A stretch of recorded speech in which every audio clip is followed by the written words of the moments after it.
What is going on, YouTube? Welcome to yet another episode of the MMA show. Thank you guys so much for tuning in once again. I really appreciate all of you. I hope you're all having a fantastic start of your day, of your week. Don't forget, if you want to help your boy out, man, all you got to do is go ahead and leave a like and hit the subscribe button. That will help me out tremendously. So thank you guys. Yeah, man, we can go ahead and get started right away. UFC 304 in Manchester, Manchester, England. We did have a lot of decisions, unfortunately, but overall it was a good card. Your boy did watch all the fights, by the way. I did start at the very first prelim all the way to the end. So your boy's not a casual. Don't say I'm a casual, please. I did also go 2 for 3 on my official predictions. I predicted Patty. I did say armbar. I didn't keep it broad. A lot of people keep it broad, like, oh, Patty by submission or by KO. Fuck that, man. Get technical. Get specific. You know what I mean? How's he gonna win? What round? What minute? Shit. No, not the minute. But I did predict armbar, round 1 or 2. So, shout out. He kind of won by armbar. Hold on. Okay, so he started off, Bobby, for whatever reason, decided to shoot for a takedown, which, boy, was that a mistake. I mean, usually when a fighter shoots for a takedown and they're usually not a wrestler or a grappler, it's because they're not having success on the feet. And yeah, he really wasn't. Patty was kind of awkward to deal with on the feet, so Bobby said, hey, you know what? I know wrestling. Let me shoot for a takedown.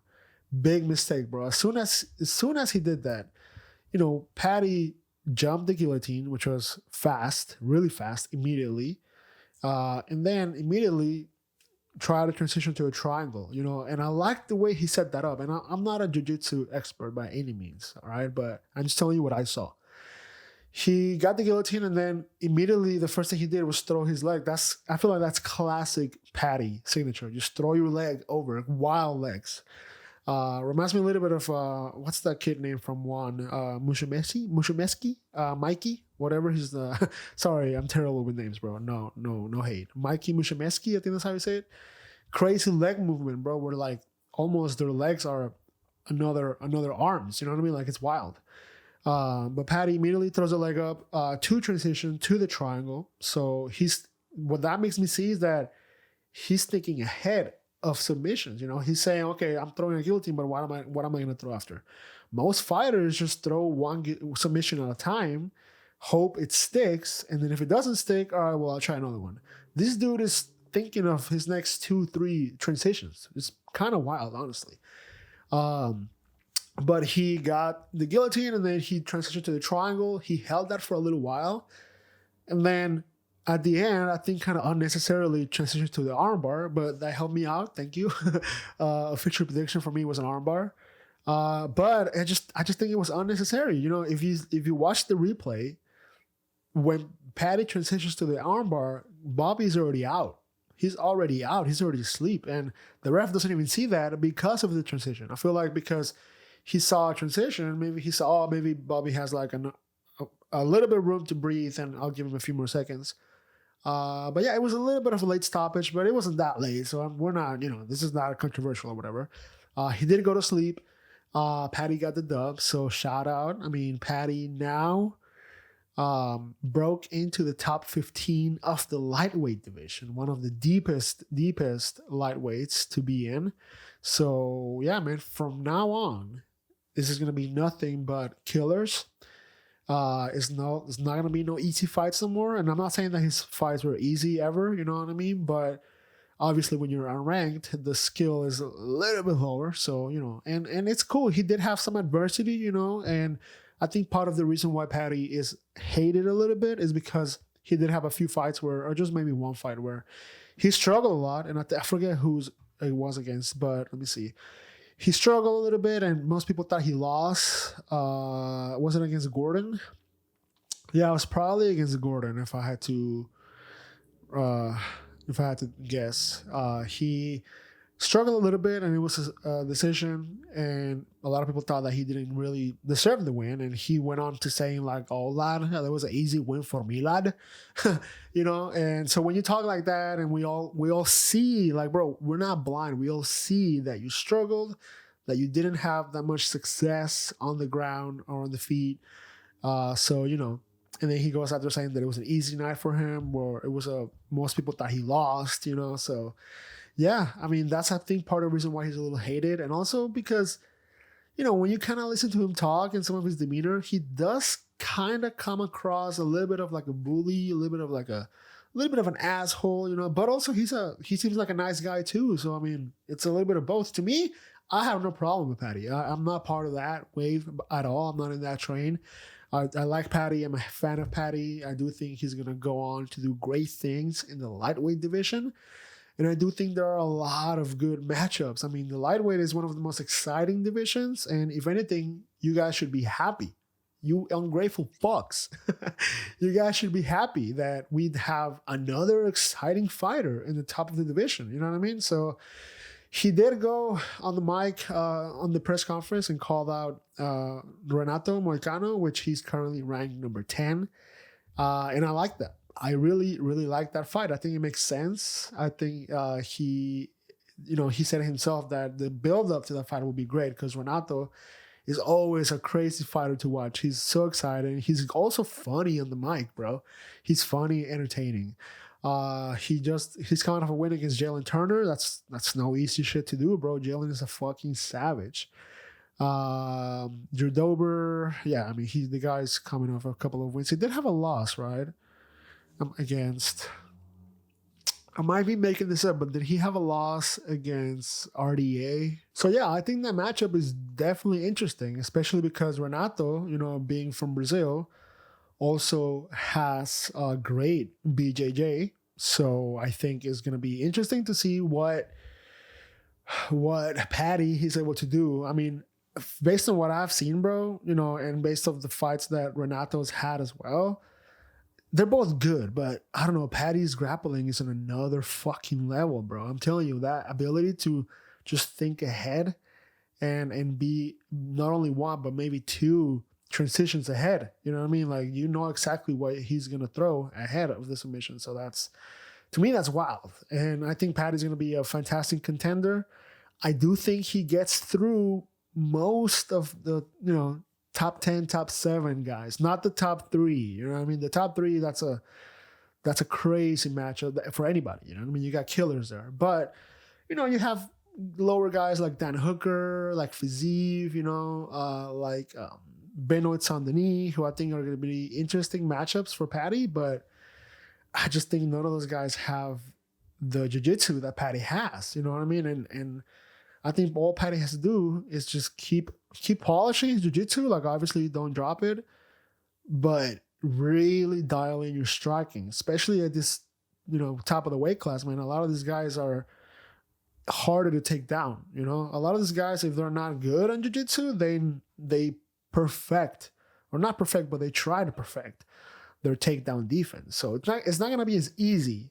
And someone a little bit more experienced is not going to just give you the takedown like Bobby did. Bobby just gave him the submission. He shot when he had no business shooting. A lot of these more experienced guys will not do that, bro. They will not do that. They will keep it on the feet. They'll stuff the takedowns, so you have to keep trying over and over. Someone like a Dustin Poirier or something like that or Justin Gaethje that just have amazing takedown defense. But now we're talking about, like I said, top of the food chain. Right? If we go a little bit lower, right, like Dan Hooker, he's been submitted before. You know what I mean? Benoit Saint-Denis, I don't know if he's been submitted. I don't think he's been submitted. I think he's been undefeated, but he's coming off a loss. So there are a lot of good matchups there for him. So I'm excited to see what happens for him next. My next prediction that I was right but also this one was easy to predict. So I'm not taking any huge credit, but this was easy to predict. It was Tom Aspinall, defeating Curtis Blades in the first round. Tom Aspinall keeping his status as the fighter with the shortest fight time, all KOs. He just absolutely walks through people. I mean, I'm big on the Tom Aspinall train. And yes, I'm going to talk about John Jones here in a sec, obviously.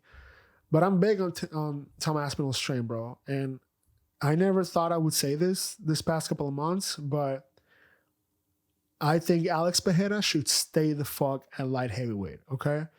Yes, I said it. And I talked about this before too. A lot of people are saying, oh, move up to heavyweight, right?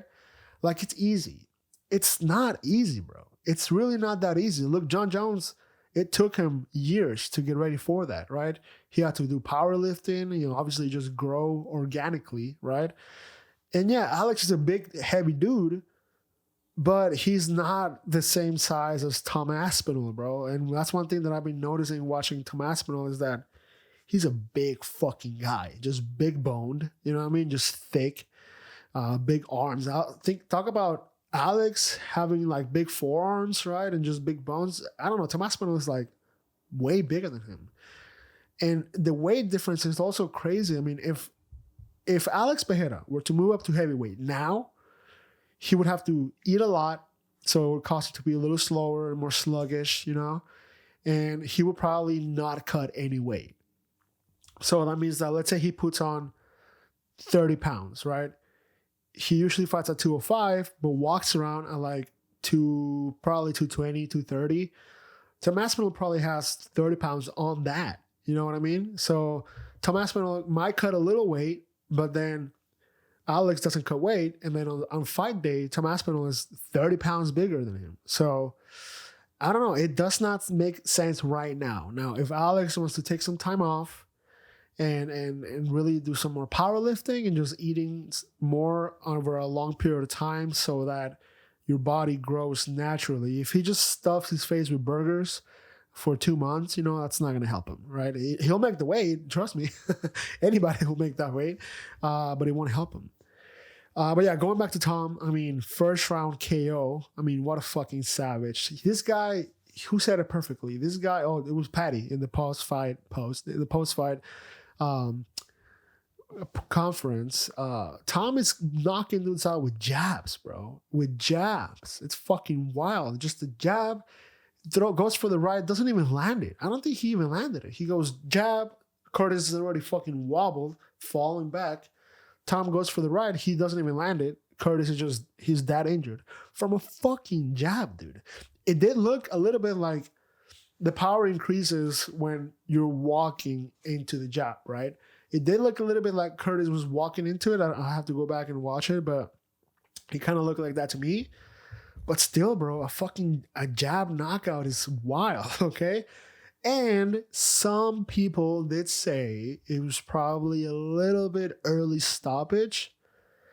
I don't think so, bro. I agree with what Tom said also in the press conference after the fight, the post-fight press conference. He said, well, it could be a early stoppage, but look at where was Curtis Blades going to go? What options did he have? He has 0 options, right? He has Tom Aspinall fully putting weight on top of him on the ground. Curtis Blades is flatlined on the ground, face down. And then you have Tom Aspinall landing several punches, right? Ground and pound, left and right. He's probably, all those punches, even though they might not have a lot of power because you're not standing. I think you have more power when you're able to turn your hips and be on your feet. So they not have a lot of power, but they are doing damage, right? So with one of those could potentially be wobbling Curtis. And yeah, I mean, he had nowhere else to go. I mean, what did you want to Tom Aspinall to land 5 more punches? You know what I mean? And it is what it is, bro. At the end of the day, he wasn't going to get the win like that regardless. The ref just stopped it by, 3-4 seconds early? Maybe at that much? You know what I mean? Curtis Blades had nowhere to go. Now, this is where the argument is, right? We have seen people survive shit like that, right? We have seen people survive, but I don't know. The main difference is like, these are heavyweights, dude. These are fucking heavyweights. If it's a flyweight or a bantamweight or something, like, okay, like maybe you can let it go. Some of those punches are not that hard. I mean, they are hard for that weight class, but in the overall perspective, right, a heavyweight punch is, not comparable. So you do have that argument. So I do see both sides, right? I agree with the decision. I thought it was a good stoppage. It was necessary. Like I said, I just didn't see Curtis going anywhere from that, which it's tough to see that from Curtis, man, because I was expecting Curtis to do a little more, to showcase a little more. I also wanted Tom to see some adversity, and this is something you want to see from any guy that has that has championship aspirations, right? And I mean, if you're walking into an MMA gym at an early age, of course your aspirations are to be world champ, right? I mean, why would you do it if that's not it? But for someone like Tom, it will be nice to see him go through some more adversity. I mean, he's gone through adversity, right? We've seen some of it, but just not enough. So I wanted to see that because then I'm not going against him, but then that helps his argument later on. Like, look, I've walked through fire, right? He can say that later on if let's say Curtis wobbles him a little bit or something, but then Tom gets the dub, he could say, I'll walk through fire, which is exactly what he did when he won the belt. When he won the belt, he got wobbled, fucking Pavlovich wobbled him in the first round, and Tom he was a little bit in trouble, but then he came back and got the dub. I like those better. I like those decisions, those finishes better than someone that just walks through their opponent super easy, bro. I'm not saying I don't like this dub, huge dub for Tom. But I just want to see some adversity. I also just wanted to see, a continuation of the first fight. Like, okay, we didn't really get to see anything, so we don't know who was better at that time. Now we know Tom Aspinall is a better fighter and just more powerful. And the speed, bro, the speed on this guy. That's another reason why I think Alex could be in trouble, bro, because the speed on Tom is wild, bro. It's wild. He's so fast for a heavyweight. It's insane. So yeah, I mean, not much there to talk about, Curtis Blades had 5 total strikes. Didn't really do a whole lot, and Tom ended up getting the dub. And yeah, I mean, as far as what's next for Tom, no brainer, easy peasy, John Jones, right? You say that, but I'm a little worried. Okay, I'm a little worried. Now, if you go back and watch the fucking press conference before the fight, when they have it, I think it was like on Wednesday or Thursday when they have the press conference, some reporter asked Dana White, are we going to get the winner of Tom and Curtis versus the winner of John Jones and Stipe? And Dana White usually is very cautious with making fights like that before they're even like planned, right? No contracts are signed. Nobody's won yet. We have to see who wins, right? And injuries can happen and shit like that. So Dana White is usually reserved at making decisions like that. But for that one, he was like, yes, done. That's the fight, right? That might make a lot of you guys happy, right? A lot of you guys watching, a lot of the casual fans. Well, I'm not saying you guys are casuals, but a lot of the other casual fans watching, that might make them happy. Oh, fuck yeah, we're getting Tom versus John Jones confirmed, right? I still have skeptical eyes, okay? Because the fact that he was so fast at saying, yep, done. I was like, wait, hold on. What? Why are you making that fight so fast? And the main reason for my concern is because both John Jones and Stipe have said that they're more than likely going to retire. And Dana White did talk a little bit about this on the post-fight press conference. He did say, well, if they don't retire, we'll make the fight. There's still the possibility that at the end of the fight, both of those guys retire. He's kind of hoping that John Jones doesn't retire. He thinks that if Stipe wins, Stipe will for sure retire. But he thinks that John Jones might want that one more. Okay, so yeah, in the post-fight press conference, he then was a little more cautious with what he said. He touched on the retirement, and I think the main thing why he was so fast to jump the gun on the first time is because he was kind of banking on the retirement. Like, oh yeah, let me just say what will get clicks. And by the way, I'm not judging Dana White at all. I mean, I'm not that. I'm not a hater of Dana White. I love the guy. But I think in the moment, he's like, yeah, let me have this little bit of a viral moment where people can say Tom Aspinall versus John Jones confirmed, right? Next fight.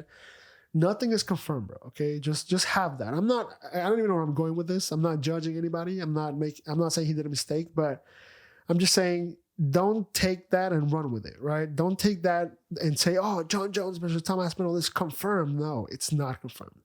It's not confirmed at all. It's most than likely, I think it's a 50-50, right? I think John Jones, if he really wants to just beat the best heavyweight to ever do it and then walk into the, run into the sun, how people say it, run off into the sunset, then he can do that. And it's a big payday for him, versus Stipe. And likewise for Stipe, it's also a big payday. That's why they've been waiting so long. If it wasn't that big of a payday, they probably wouldn't even fucking waited this long. And so, back when fucking, what's his name?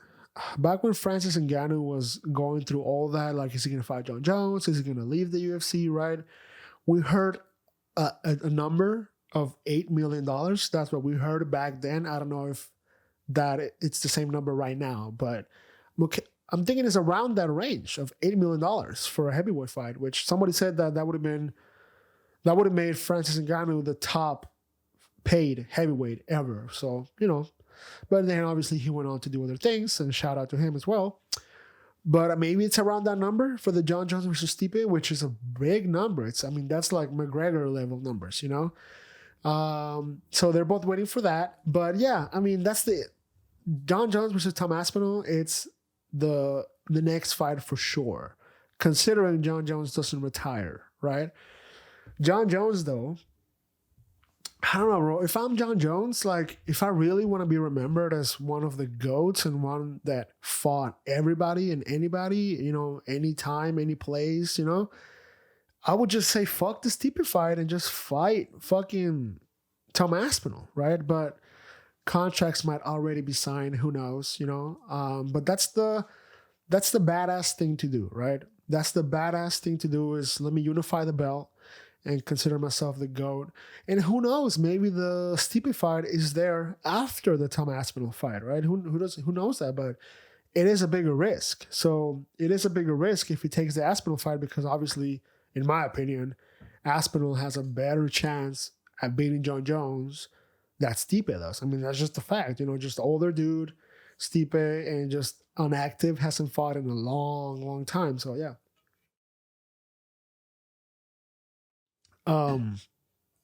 So in my opinion, if John Jones wants to just be considered a badass dude and really, raise some eyebrows, come out and say, you know what, fuck the Stipe fight. Let's go for Tom Aspinall. Let's go unify the belts. That's going to give him a lot of respect, in my opinion. I don't know what you guys think about that. Let me know. But that's going to give him a lot of respect. And also, it's just going to solidify him as the best heavyweight in the world right now. Because right now, that is the one knock that Tom Aspinall has on John Jones, right? He says, you might be, and this is a beautiful take, by the way, you might be the best fighter ever, right? The GOAT, but I'm the best heavyweight right now.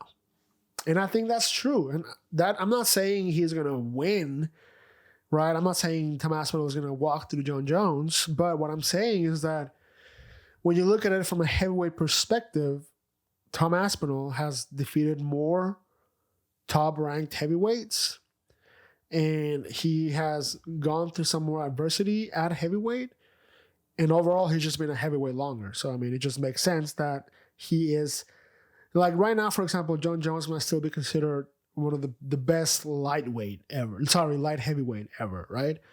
And he still has that claim. Maybe Alex might get close to that claim.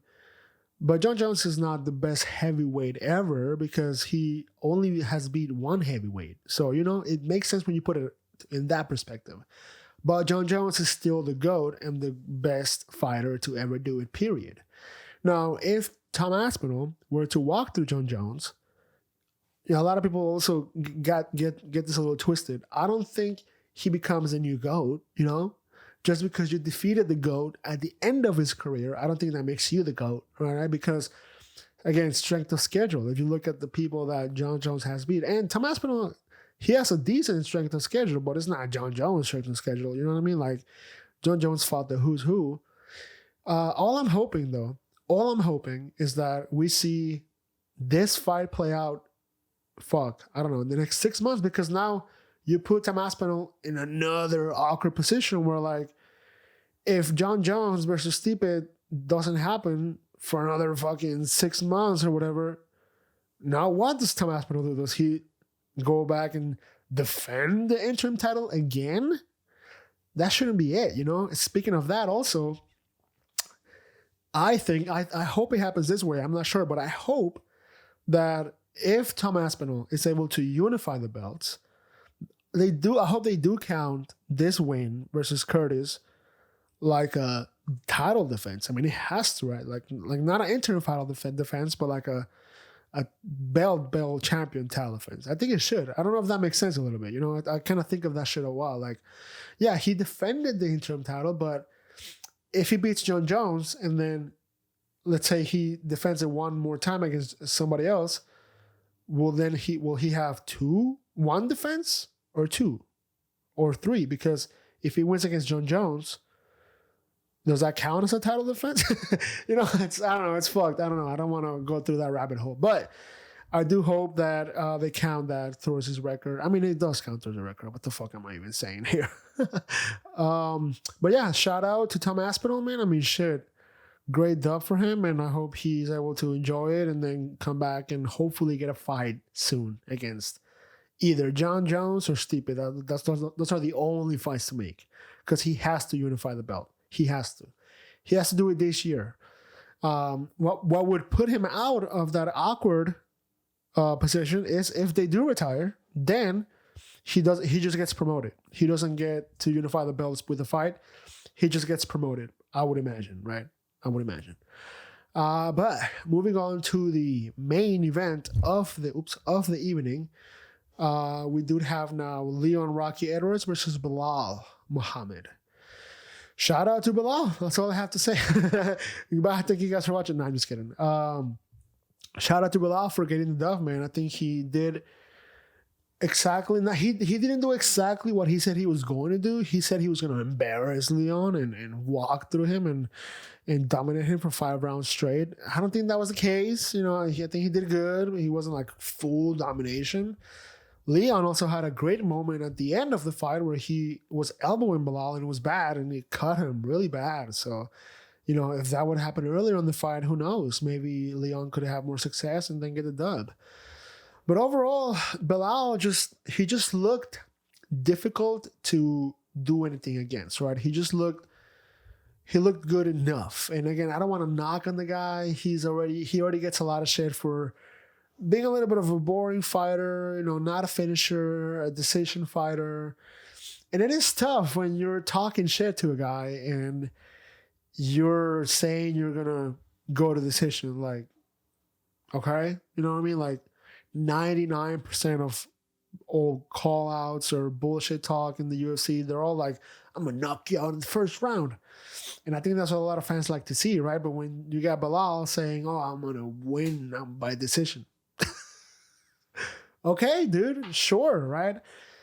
And his excuse for that is like, well, I want to dominate Leon for 5 rounds. Okay, bro, like, that's cool. I mean, that's a good mentality to have. I like that mentality. It kind of shows that you don't take shortcuts. But again, a first round KO will give you way more views. And that's what we are. You know, I hate to say that, but we are in the era and the year, a couple of years of views, of clicks, of fucking TikTok and fucking clickbait. So, you know, what's more impressive on a headline, on a title? Belal wins by decision, or Belal knocks out Leon in the first round by crazy head kick or something, right? Come on, bro. You know that, right? That sells way more views, way more tickets, way more pay-per-view. So, I don't know. And it's also tough to say, right? I mean, I think people immediately jump to like, oh, Leon had an off night. Leon had an off night.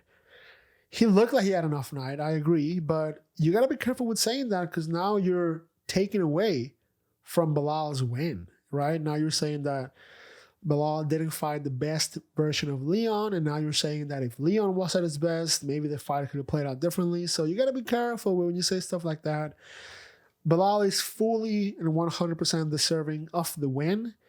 He just did mostly everything right. I mean, that's the only way to put it. He did mostly everything right. He didn't really let Leon get going. You know what I mean? He didn't really let Leon do what he does best, which is pressure you, but not only pressure you, but just be accurate against you. Just land. He's a little bit of a volume fighter. He does have finisher, but he's also a volume fighter.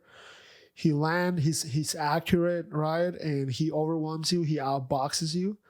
And then he also takes you down and tries submissions and attempts submissions. So Belal just didn't let Leon do that. And that's exactly what he had to do. He fought the exact fight he had to fight.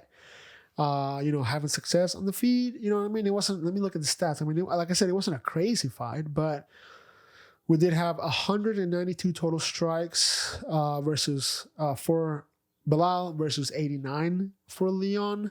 9 takedowns for Belal versus 2 takedowns for Leon.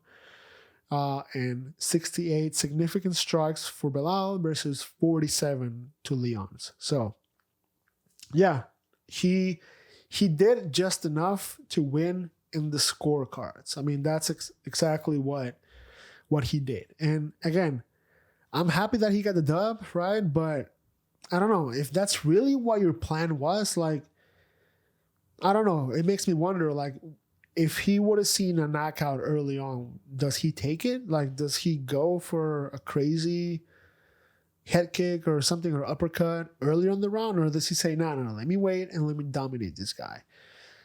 I don't know. I mean, I don't think there was a lot of opportunities for a knockout. I'll probably have to go back and rewatch it more closely, but I don't know if Belal really, I don't know if his popularity increases that much, dude. I mean, it is what it is. It was an okay fight. Then you have Dana White talking after, saying it was an okay fight too. I mean, shit, it's tough. It's tough, bro. And that's part of the reason why Belal gets some of the hate that he does, because he's not a finisher and he's just not that entertaining to watch versus, compare him to other guys, right, that are super entertaining to watch. And also, you can tell that leading up to the fight, Belal wanted to do a little bit more of trash talk, but I don't know, you can kind of tell it was not genuine. You can kind of tell that it wasn't him, it's not what he does, and it's really not, it didn't suit him that well. The trash talk was ass, by the way, on this fight. I mean, it was no trash talk. Leon really has like some sort of, I don't know, I don't want to say anything mean, but he just doesn't speak that great. I don't know. He usually speaks into like, the mic is like so far away from him. He's like, like, okay, bro, like fucking speaking to the mic and trash talk, So the trash talk was okay. So it was whatever. But yeah, Leon really did have, I think, an off night. Just couldn't really get going. And like I said, Belal just did just enough to win. He did just enough to win. You know what I mean? I also don't like Belal already making comparisons that he's as good as GSP or shit like that. And his train of thought for that makes zero sense to me, right? He says, well, I'm as good as GSP because I defeated Leon. And look at Leon. He defeated Colby and he defeated Kamaru Usman. Look who Kamaru Usman defeated. It does not work like that. I hope that was a good impression, by the way. It does not work like that. The UFC math doesn't work like that. Just because you defeated Leon doesn't mean you're going to go out there and defeat Kamaru Usman twice, right? Doesn't mean you're going to go out there and defeat Colby Covington. Like, it does not work like that. I would almost argue that a Colby Covington that has a good night will probably beat Belal. And I also will argue that a Kamaru Usman that fought Leon the first fight will beat the shit out of Belal. I mean, that's just facts. That's just what I say. You got to remember, Kamaru was dominating that first fight, right? Until he wasn't. So it just doesn't work like that. And again, I don't think that helps him get any more fans, any more followers. That does not help him. Also, comparing himself to Canelo and like to GSP, that's just, no, bro. You got to cut that shit out. You got to cut that shit out, and you got to be a little bit more humble, you know? And I do think, I don't know, I would hate to make this prediction, but I do think that Belal doesn't hold on the weight for that long. Now, I could be wrong. He could improve, right? And again, he could do, again, the same thing he did versus Leon. Like, let's say he fights Kamaru, which, if we're talking about what's next for Belal, I think that's a good fight. I think you make Kamaru. I don't know if Kamaru has officially moved up to middleweight, but I do like that fight. You know, Kamaru, former dominant champ. I don't see why he shouldn't get another shot at the title. That's the fight that makes sense to me. Or the other one that makes sense to me is Shavkat Rakhmonov. So I think those two are next for Belal. Either way, the reason why I'm saying I don't think Belal holds up for the title that long is because I think those two guys, if they have a good night, they'll finish Belal, right? They'll finish Belal 100%, especially Shavkat. Are you kidding me? That guy is a monster, bro. Monster. I don't think someone like Colby should get a title shot right now. I think Colby should go back in the queue and maybe win one or two more fights. It's just tough to make an argument that you deserve a title shot when you have lost 3 title shots. You know what I mean? So it's not there, buddy. It's not there. Kamaru, though, it's a great fight. I really like that fight. You know, Belal versus Kamaru. I would like to see that fight. I think that's the fight to make. But I do think that Shavkat is also a good option. So I'm only taking those two. However, to flip the coin, Belal could do the same thing he did again. Like I was saying, sorry, before I lost my train of thought. What I was saying, like Belal could go out there and also just do just enough to win in the scorecards. Maybe have a good defensive practice, game plan against Kamaru, which Kamaru, similar fight style to Leon, good striker, also good wrestler, maybe won't submit you. The grappling, that's where Leon excels, but good wrestler and good at stuffing takedowns. Kamaru, for a while there, had, I don't know if he still does, but he had the best takedown defense in the UFC, statistically speaking. He had 100% takedown or like a 99% takedown defense, some shit like that. So great at stuffing takedowns and also will take you down, but just won't submit you. But also will fucking box your fucking socks off. So Belal is a lot of work to do, but he could do that. He could just do slightly enough to just win in the scorecards. I don't think that's going to happen, though. If I would make an official prediction for any of those two fights, Belal versus Kamaru or Belal versus Shavkat, I do think Belal loses both those fights, bro. I think he either gets finished or submitted by Shavkat, submission for sure, or he either gets stopped by TKO or defeated by decision by Kamaru. So, yeah. Well, that is it for UFC 304. And for this video, I do have another video coming out in the next day or two about the fight night that we're getting here this Saturday with Corey Sandhagen versus Umar Nurmagomedov. We do have a lot of good fights to talk about on that card. We have Marlon Chito Vera, we have Tony Ferguson, we have the Pirate Shara Magomedov.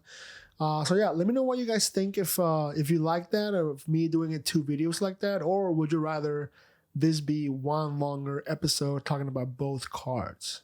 Let me know what you guys think. But yeah, shout out, and I'll see you over there. Have a good one.